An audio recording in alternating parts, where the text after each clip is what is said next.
Okay, તો ચલો હવે આપણે સેકન્ડ ક્વેશ્ચન જે છે આપણો એ કન્ટિન્યુ કરીએ. આની પહેલાં આપણે જોયું હતું કે what is baking soda, baking powder, and how we will write the answer of baking soda, baking powder for 4 marks. Now, our second question is describe the reaction of zinc granule. Describe the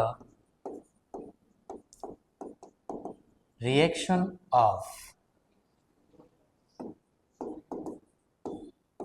zinc granules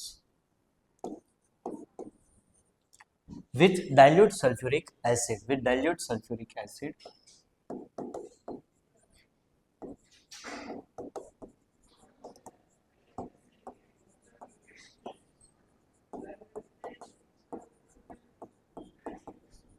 Acid.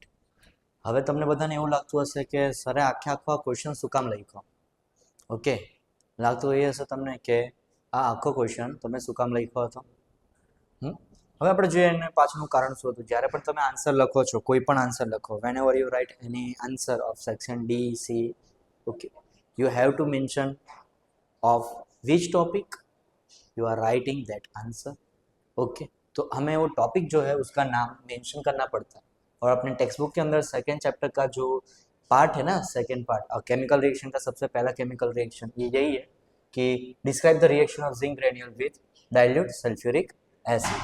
So let us draw the diagram. Okay, diagram draw करना है हमें. चलो कुछ नया हम एक बार try करके देखते हैं.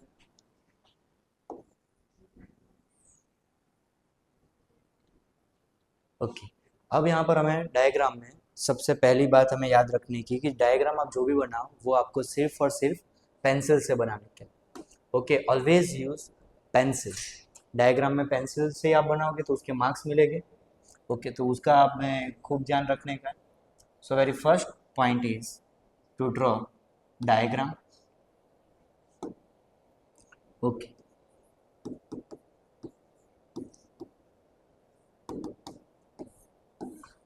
जीएसएबी बोर्ड में अगर हम डायग्राम की बात करें तो डायग्राम 1 मार्क का या फिर 2 मार्क्स का होता है. Okay, it's depend on the diagram कि डायग्राम कैसा है. जैसे कि ये 4 मार्क्स के अंदर है क्वेश्चन, तो डायग्राम का 1 मार्क. बट जब कुछ भी ना आए तो डायग्राम आए तो बहुत बड़ी बात होती है. Okay, so very first thing is to draw the diagram and then we will write chemical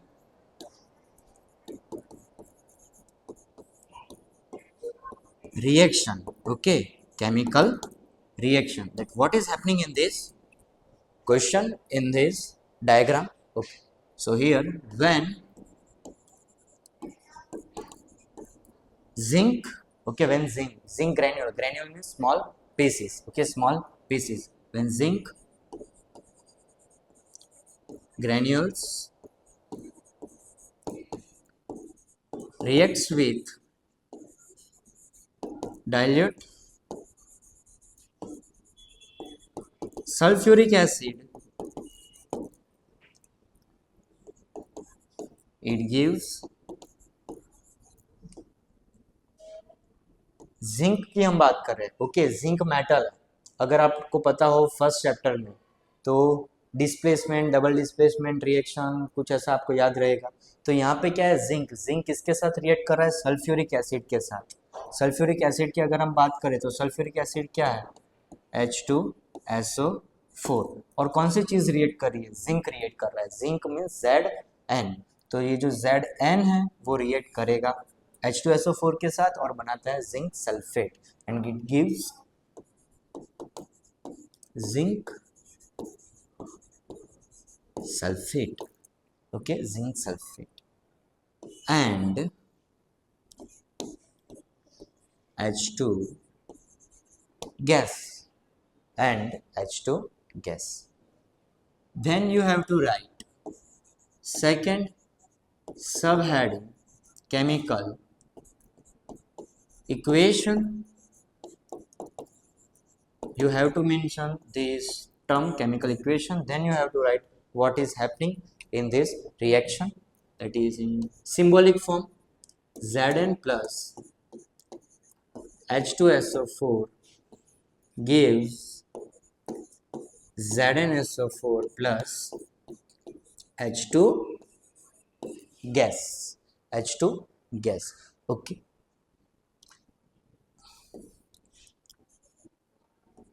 Acid plus metal gives salt plus H2.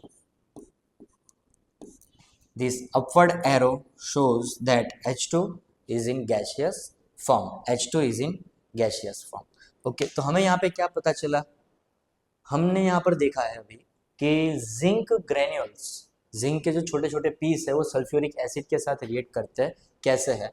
अब ये बहुत सारे अलग अलग हिसाब से पूछा जाता है क्वेश्चन। हमने तो यहाँ पे सिंपल एक क्वेश्चन लिखा हुआ था जो अपने टेक्स्ट बुक में है। Now different method to ask this question are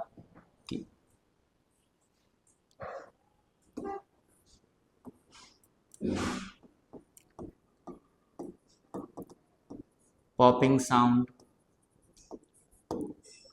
okay, and laboratory method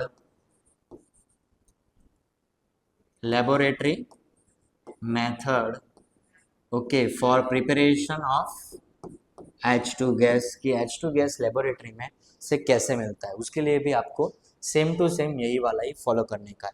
अब इसमें मार्किंग स्कीम क्या है, आपको इसमें कैसे मार्क्स मिलेंगे, कौन सा क्वेश्चन पूछा है?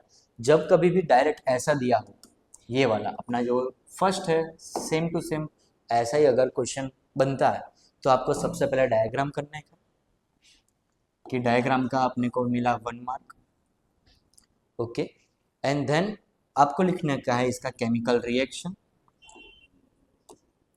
केमिकल रिएक्शन का भी 1 मार्क, ओके, एंड देन आपको इसमें लिखने का है केमिकल इक्वेशन, केमिकल इक्वेशन का भी 1 मार्क। अब आप बोलोगे कि सर तो हमें 4 मार्क्स इसमें कैसे मिलेंगे? अगर ये 4 मार्क्स के लिए पूछा होगा तो सिंपल इस हिसाब से नहीं पूछा होगा। 4 मार्क के लिए क्या है, ये पॉपिंग साउंड,